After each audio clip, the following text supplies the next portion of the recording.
Hello. This book is called Yes, Virginia, There Really Is a Santa Claus.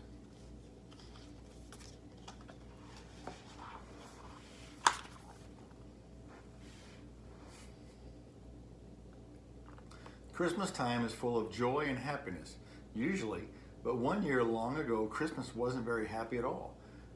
There were hard times in New York City and the weather was especially cold. People hurried through the streets, bundled up against the chill. No one stopped to smile or say hello. Christmas was just a few weeks away, but nobody seemed to notice.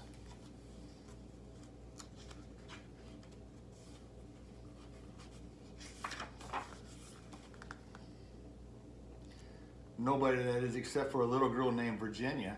Virginia loved Christmas. She loved the glittering lights. She loved the joyful carols, but most of all, she loved Santa Claus.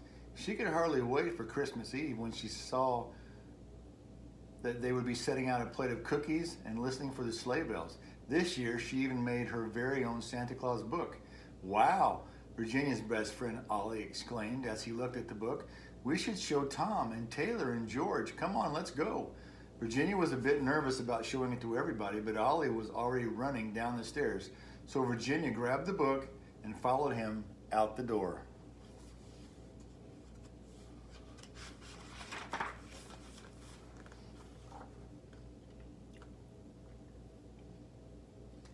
At the park, the other children gathered around to see Virginia's book. Everyone was so excited, they shouted all at once.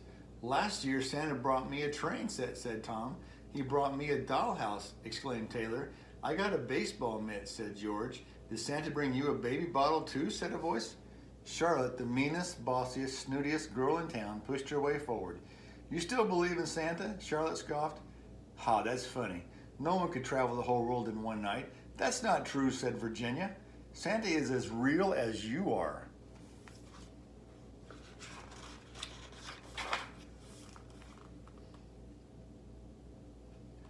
It's baby stuff, teased Charlotte as she grabbed Virginia's Santa Claus book with a laugh. She held it high above her head. Give it back, said Virginia. Stop it, shouted Ollie, rushing to help. But Ollie tripped and bumped into Virginia, who crashed into Charlotte, who lost her grip on Virginia's book, which landed in the mud with a splat. Charlotte laughed aloud. Face it, Virginia, she said. There is no Santa Claus. Virginia cradled the wet, muddy book in her hands. She knew in her heart that Charlotte was wrong. There is a Santa Claus, she thought to herself, and I'm going to prove it.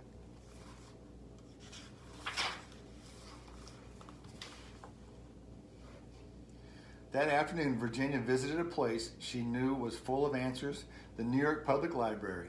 Let's see, Santa Claus, said the friendly librarian as she pulled book after book from the shelves. Ah, in England his name is Father Christmas. In Holland he's called Snickerclaus, read Virginia. In Italy it's Babu Natali, Ollie cried. According to this, said the librarian, flipping through a heavy book, he lives in Finland. No, wait, Greenland. And he has a giant goat, Ollie shouted.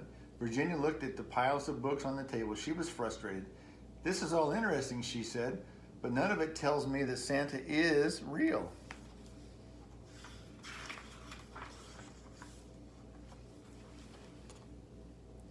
That evening, Virginia passed through Herald Square in the heart of the city. A man with a beard and red hat stood on the street corner.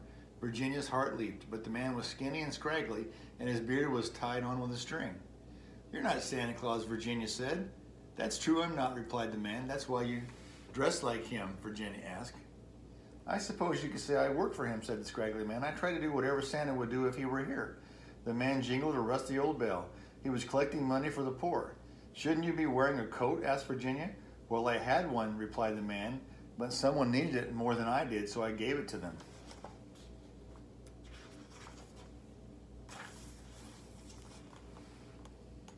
That night, Virginia asked her father, is there really a Santa Claus? He began. Well, someone brought you presents last year and someone ate the milk and cookies you left, so logically, but Virginia wasn't listening to her father's long-winded explanation. She was holding and looking at something on her father's desk, a copy of the New York Sun. That's it, Virginia cried. I could write to the newspaper. Well, yes, I suppose you could, said the father. After all, if you see it in the Sun, it must be so. Virginia went straight to her desk. She took out her pencil and paper and she began to write a letter. Dear editor, she wrote, Some of my little friends say there is no Santa Claus.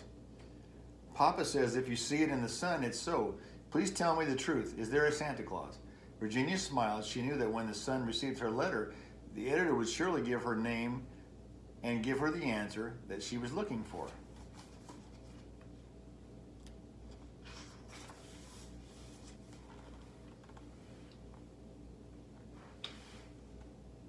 A few days later, Virginia's letter arrived at the newspaper office.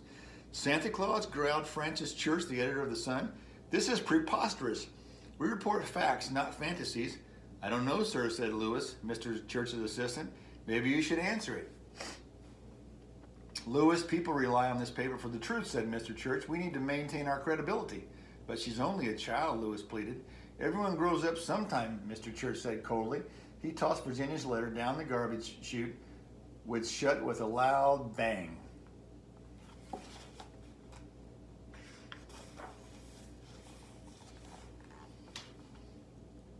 Meanwhile, Virginia sat in her room and moped. She'd been waiting and waiting, but hadn't heard back from the newspaper. I just need some proof, Virginia said. Virginia, her mother said, believing in Santa isn't something you prove, it's something you do. Whenever we act like Santa Claus would and are kind to others, that proves that he's real. Virginia thought about that, and then she remembered someone else who acted like Santa Claus. Suddenly, she had an idea. The next day, Virginia brought Scraggly Santa a Christmas present, a new coat. He exclaimed, just what I needed. Thank you so much, Virginia. Well, Virginia, he replied, today you're Santa Claus. And even though Scraggly Santa was the one wearing the coat, Virginia felt warm inside.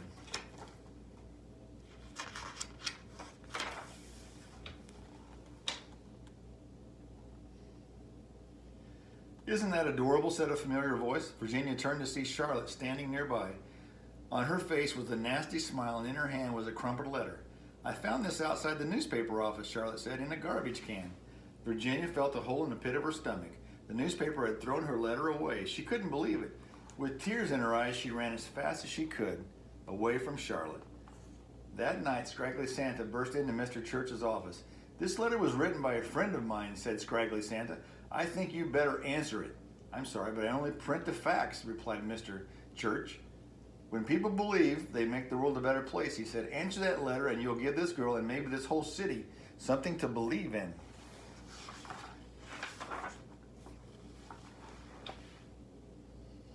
That night, Mr. Church didn't go home. Long after everyone else was asleep, he sat in his office thinking about what Scraggly Santa had said. If you see it in the sun, he mumbled to himself, it's so. Virginia wasn't sleeping either. She felt like everything she loved, presents, Christmas, Santa, just didn't matter anymore. Baby stuff, she said sadly as she cried.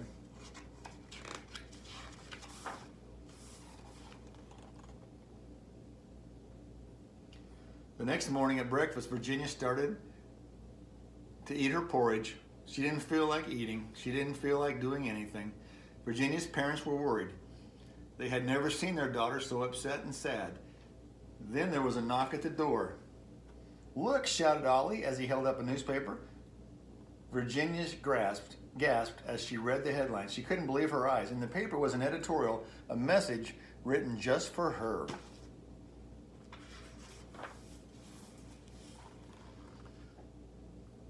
Virginia, your little friends are wrong. They do not believe except for what they see. Yes, Virginia, there is a Santa Claus. He exists as certainly as love and generosity and devotion exist. How dreary would be the world if there was no Santa Claus? It would be as dreary as if there were no Virginias. There would be no childlike faith, no poetry, no romance. The eternal light with which childhood fills the world would be extinguished. No Santa Claus? Thank goodness he lives, and he lives forever. 1,000 years from now, Virginia, nay, 10 times 10,000 years from now, he will continue to make glad the hearts of children and childhood.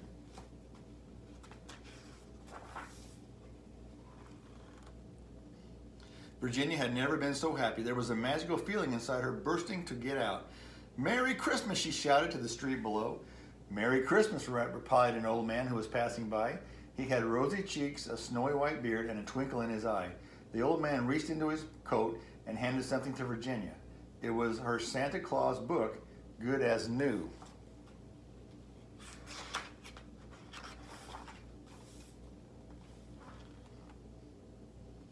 With the tip of his hat, the old man continued on his way. Virginia smiled as she watched him go, and he stood on the step, book in hand. Virginia thought the whole world seemed to be glowing a bit brighter.